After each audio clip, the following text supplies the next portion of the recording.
One of the leading causes of dissatisfaction with a generator purchase is undercapacity, not having enough power to do the job, or jobs you need to do. And the worst time to learn that you don't have enough power is when the generator you just bought isn't up to the job. In order to choose the right generator, you need to think ahead and ask yourself a few key questions. The first one's pretty basic. What kind of power do you need? A conventional generator could be a cost-effective solution if you're just running lights or motor-driven appliances. But if you need to power devices that use sophisticated microprocessors, you're going to want to look at an inverter.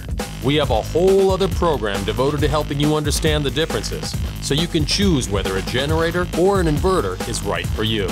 This video was created to help you decide how much generator is enough, and that involves asking yourself a couple more questions. First, how much power do you need? Second, how will you use that power?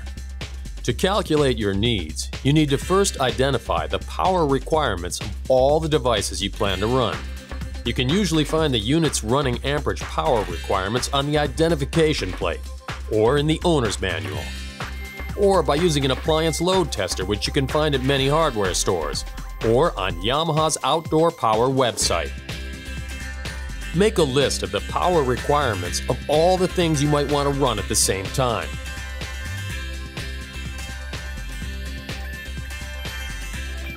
Many tools and appliances consume much more power when they're starting than when they're running. This is especially true with motorized tools where the starting amperage is way higher than the running amperage. But, and this is an important but, manufacturers almost never list the startup amperage for their products. Starting amperage is often the straw that breaks the camel's back, or should we say, throws the circuit breaker.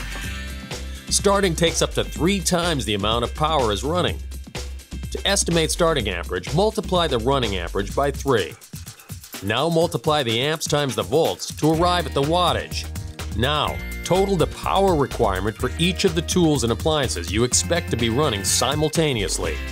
Keep in mind that you can't predict when certain devices will automatically turn on, like a refrigerator or furnace blower, which operate on thermostats.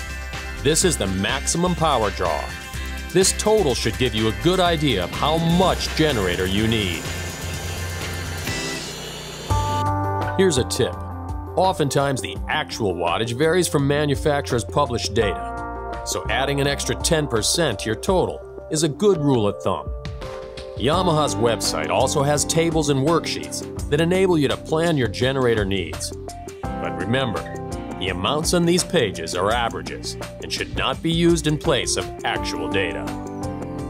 When you're going through this process, the last thing you want is a less is more mindset. Think of all the things you might want to power, then add the one more thing you didn't think about. Just like disaster planning, these kinds of decisions are best made ahead of time.